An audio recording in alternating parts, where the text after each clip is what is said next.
So, hello everyone and welcome to our meditation session.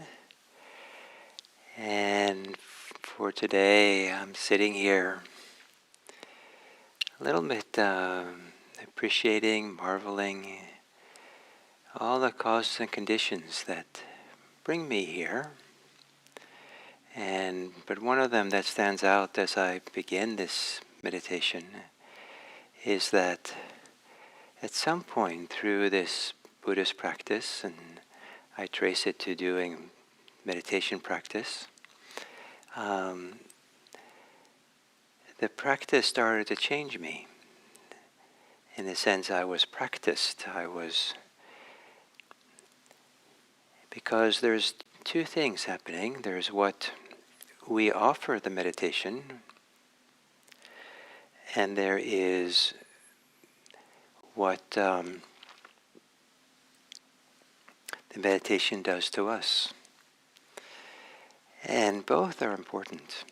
We create certain conditions by how we offer ourselves to the meditation. And the meditation changes us, depending on if we allow it to be, if we make ourselves available to that change. If it's only about us doing something, we're going to miss one of the most important parts of meditation. But if it's only about we're passive and the meditation is we're supposed to somehow magically do something for us, then it won't. There has to be this reciprocal relationship between us and the meditation. And one of the things that we offer as we sit down to meditate is we offer our attention. We offer not so much as something that we do, but something we show up with. We show up to be present. So in a sense, we show up with presence, with a clarity about inhabiting here, being here and now. And this thing about being here and now puts us in the field of awareness, of attention. A prominent part about really here and now is awareness. If you spend a lot of time in your head thinking, then you might think that you have to think your way or work your way into the present moment. And it's work to be done to focus. But we have to offer ourselves to the present moment. We have to offer ourselves here with our presence, with present moment awareness. And then the meditation has a chance to unfold, to do something. And both these, what we offer and what we receive, can be infused with love. There's something about, if you're going to love someone, that's a present moment phenomenon. That's a present moment thing that we do. The stronger the love, the more it's really something that's strong here and now.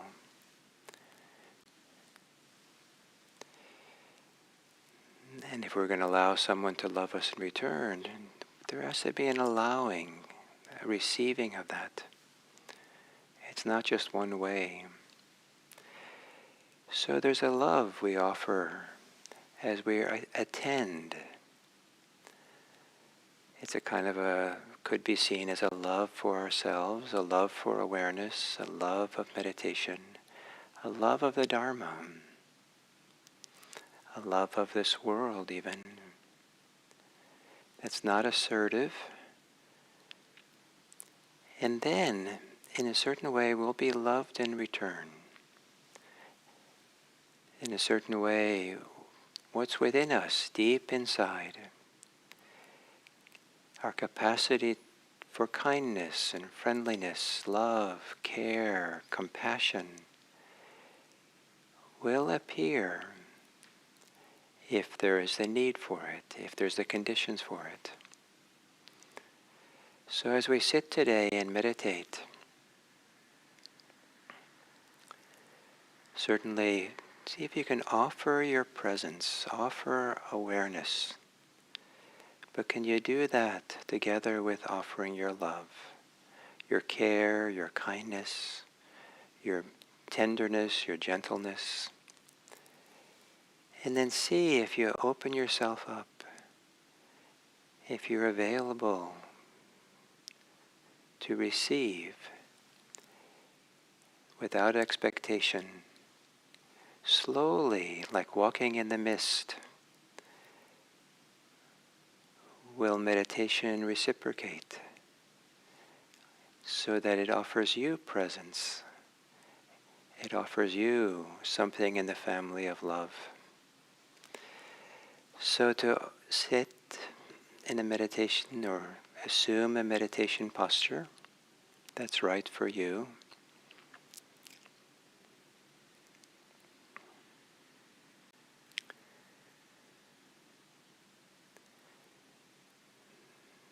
And in some very general way, think of it as a posture of care,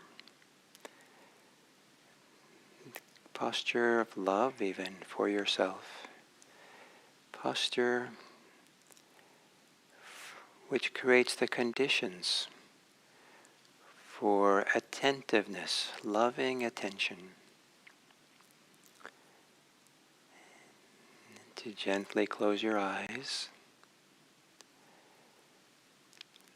And if the beginning of meditation was to be receptive, like you would be receptive to the standing in the warm rays of the sun on a cold day, or receptive to inspiring music, to let your whole body assume a receptive mode, as if your whole body is going to listen deeply.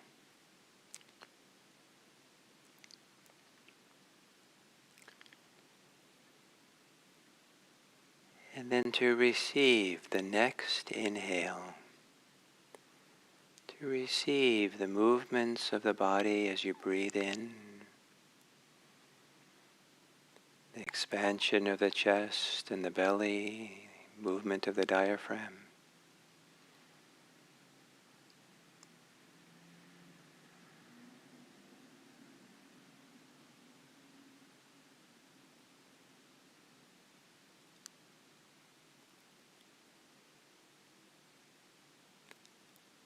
And then as you exhale, offer your attention to the release of the air, the release of the muscles, the release of the diaphragm, the contraction, falling back of the chest.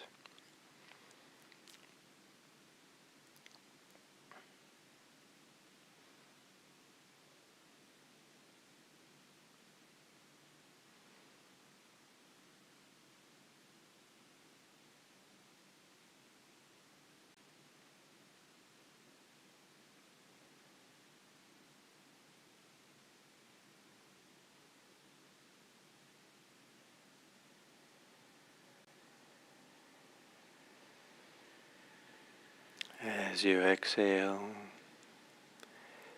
offer your attention to the places in your body that can relax.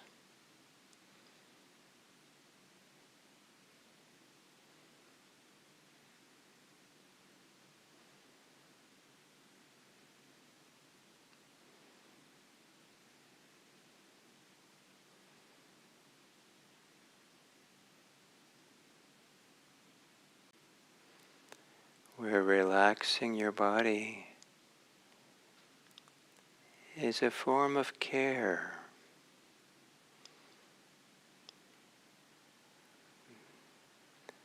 Maybe even a form of love.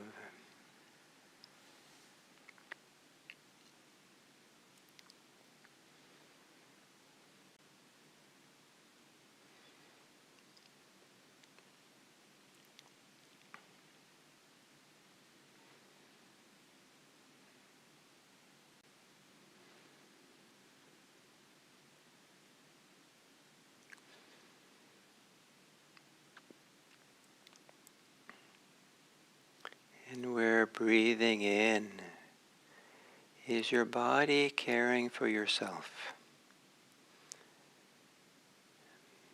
Perhaps we can even imagine or feel that the inhale is a form of love we receive,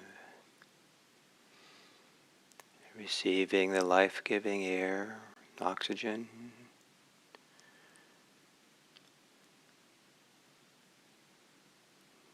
receiving the body's working of caring for us.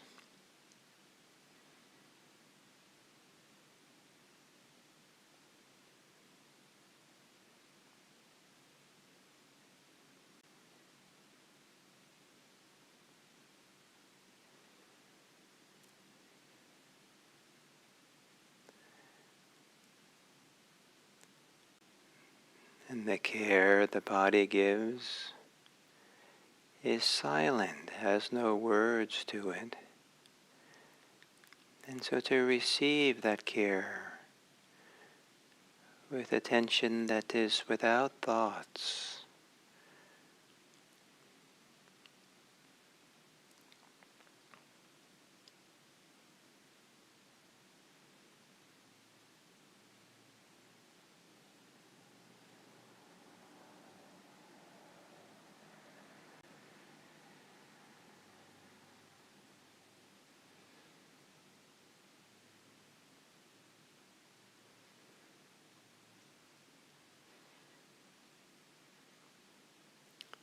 and as you exhale,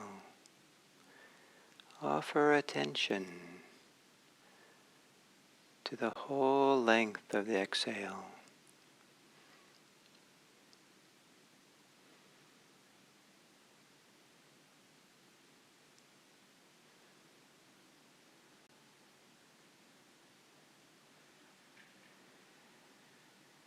Offer care and love the whole length of the exhale. A care that does not require words or thoughts, but is a tenderness, a gentleness, a warmth within.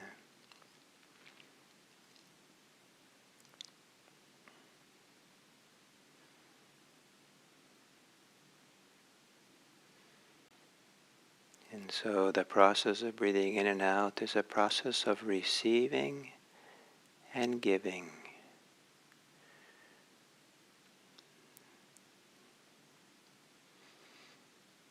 Receiving love, giving love.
And if breathing in love, breathing is too much, let go of all things that get in the way of receiving love.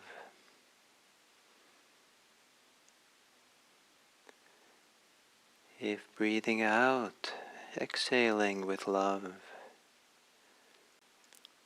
is too much,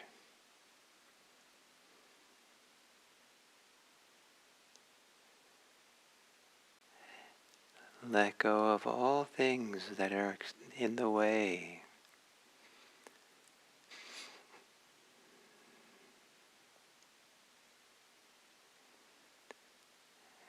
And when you have let go, be receptive to what is as you breathe in.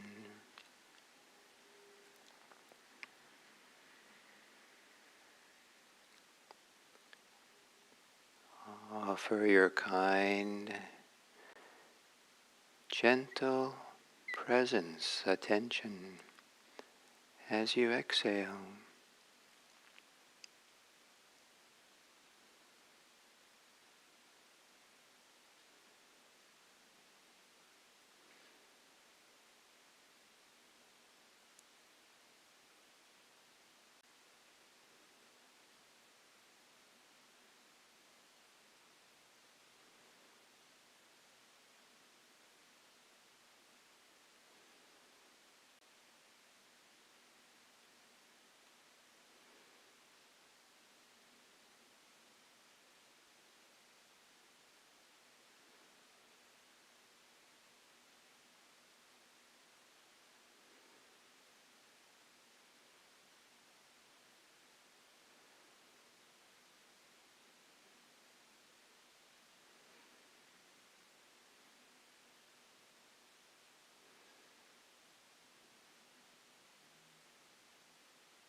And then as we come to the end of this sitting,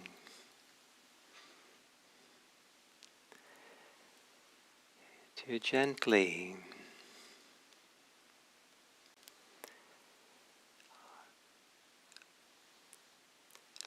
let there be a sense of care, compassion, a sense of wanting to tend to the suffering of the world.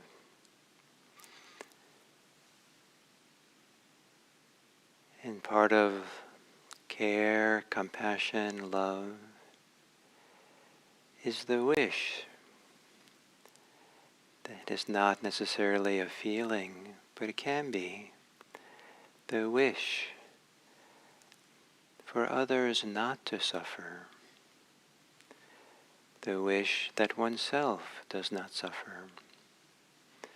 That wish is a form of care and love.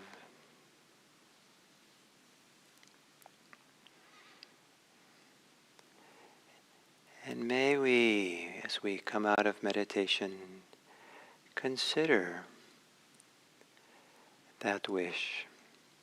Consider a world that we could touch with our kindness, our friendliness, so that everything that our eyes land on, everything our hands touch, everything our ears hear,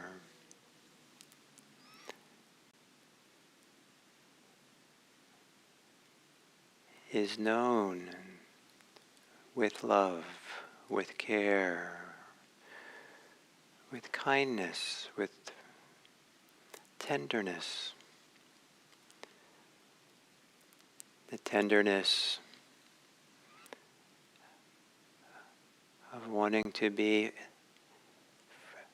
friends with everything that we encounter. May this practice expand our range of friendship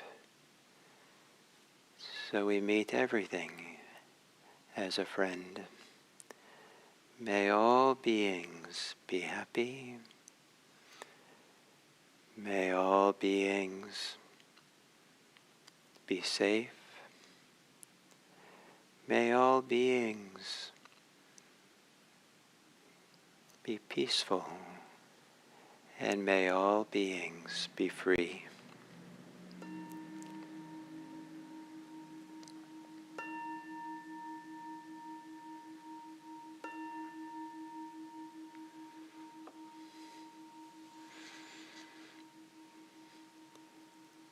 Thank you.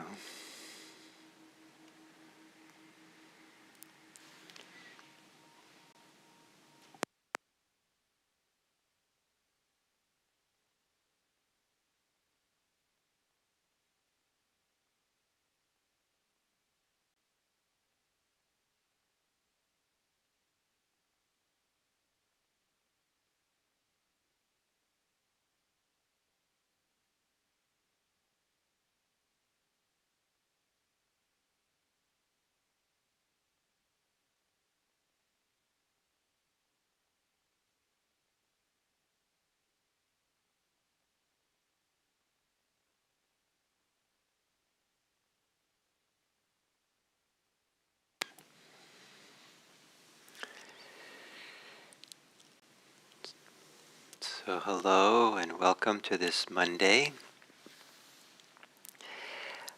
We begin a new series, and maybe a series that might be appropriate for this first day of turning towards the light, the day after the solstice.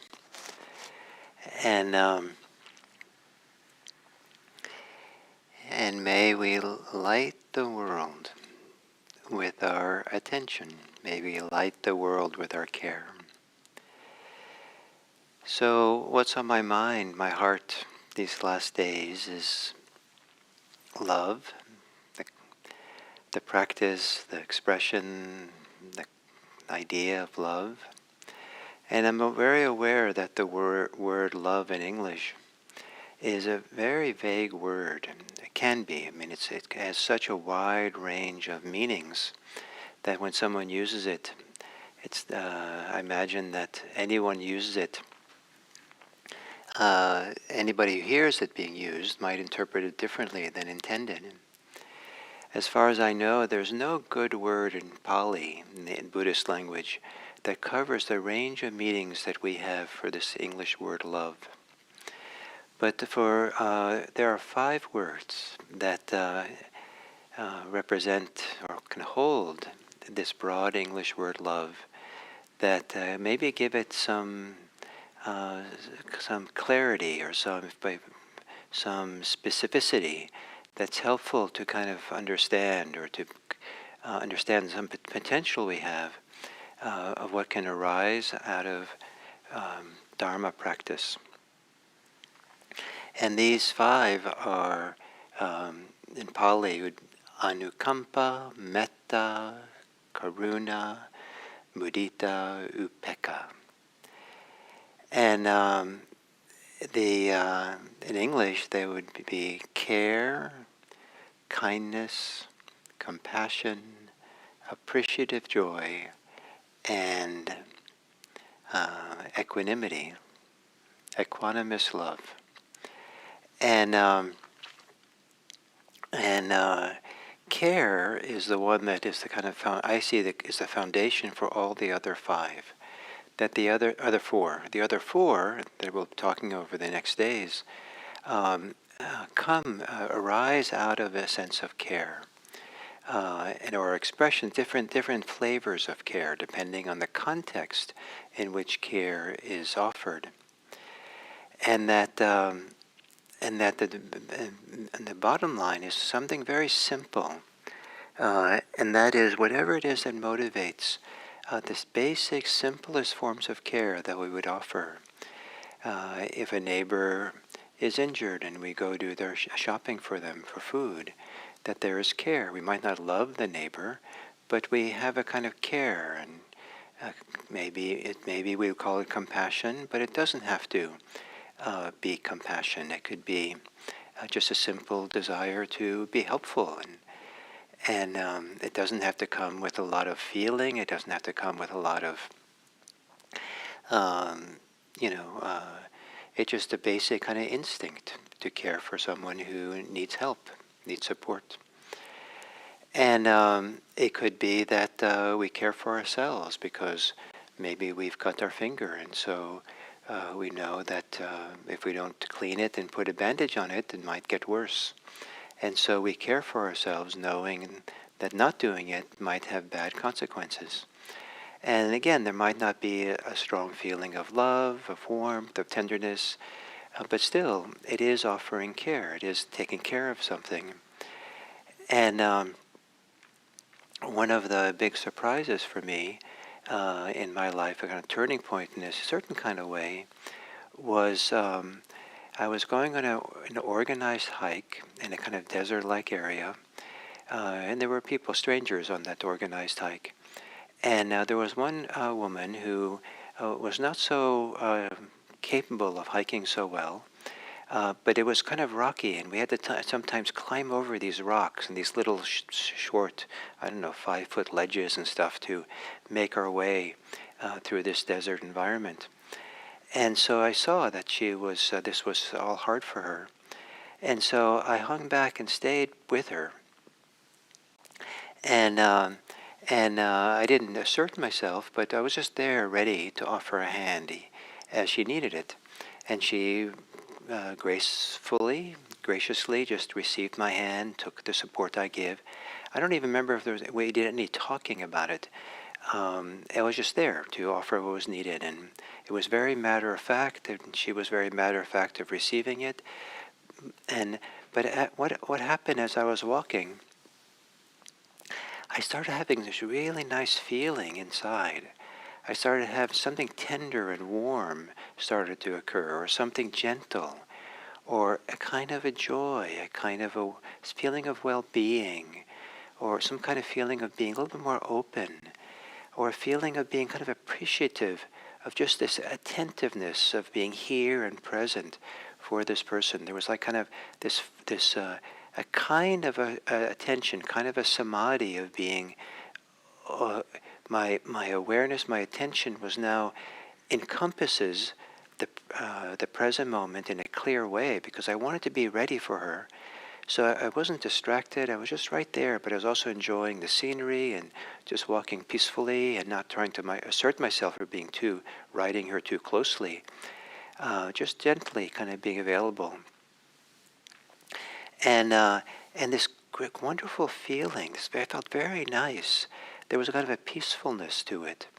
And this goodness that arose, after a while, I couldn't tell whether I was hanging back, walking with her in order to support her, if I was walking in order to enjoy or appreciate this wonderful feeling that was arising in me. And this taught me something important. It taught me that there's a way of caring for the world that we're caring for ourselves at the same time. There's a way of being open and receptive, engaged in support, in care, that feels really good for oneself. And this was a surprise.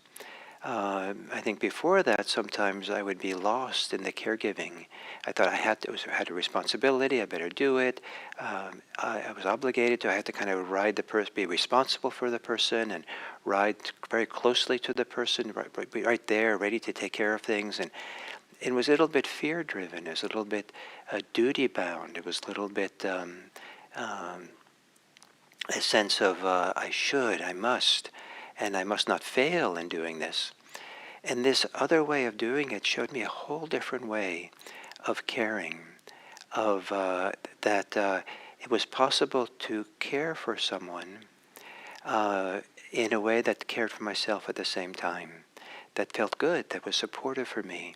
And so it began to kind of break the authority in me of shoulds and duty and fear around this notion of being support for the world.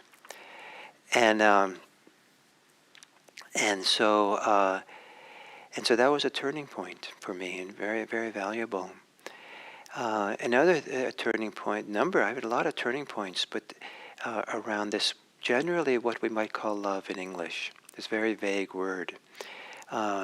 Another one was the growth of compassion.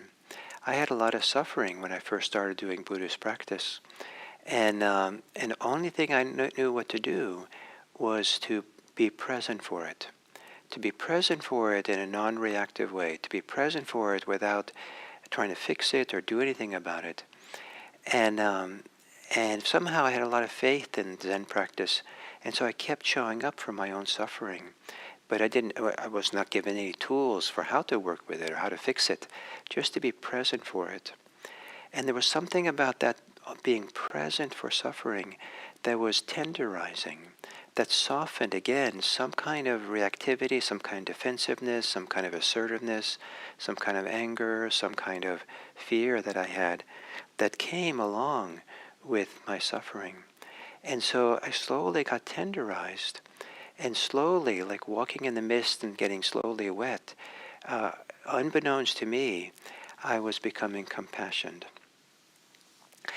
A similar thing happened to me in doing Vipassana practice, that I did not care or understand what the Vipassana teacher were saying when they were teaching metta, loving kindness, and did guided loving kindness meditation. And so I tuned them out in meditation when they did that. But to some point, as I kept doing this Vipassana practice, the barriers, again, things like fear and assertiveness and conceit and the shoulds and what I should do and trying to make something happen, all this quieted down for me. And something space inside for something different to arise. And I started to feel a sense of well-being, a sense of peace, a sense of goodness that was friendly, had a very friendly feeling to it. And then one day when the teachers were doing a guided loving kindness practice, I had that feeling, and I said, um, and said, oh, that's what they're talking about. And so both this compassion and this love and this care that have become important parts of my life were not something that I searched for, or not something that I tried to make happen, but they started to happen to me. And so I learned how important it is to be available to allow these things to happen towards me, to allow myself to be present for experience. And and then in that allowing, at different times when the conditions are ripe, then maybe you'll feel um, friendliness, compassion, appreciative joy in the joy of others, and a certain kind of equanimous love, loving equanimity, all of which are a manifestation that we care about ourselves, we care about others, we care enough to try to want to bring an end to suffering. We care enough to want to care. And the desire to care, the wish to be caring, the wish to love, the wish to be compassionate is in fact the beginning of care, love, and compassion. That the wish, the hope, the aspiration is one of the beautiful qualities of human being, beautiful qualities of human nature.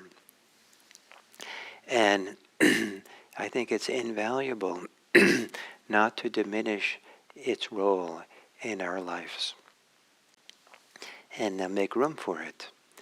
And life unfolds so much better for everyone, for ourselves and others, if we can relax, or accept and relax and make room for the wish, the aspiration to make a better world for everyone, for ourselves and everyone else. That aspiration is an expression, ultimately, of awakening itself. This was the Buddha's wish. That's what he lived for after his awakening.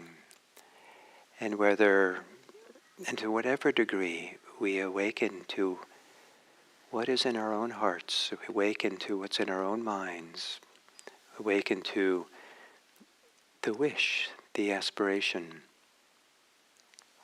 let's live with it. Let's care for it.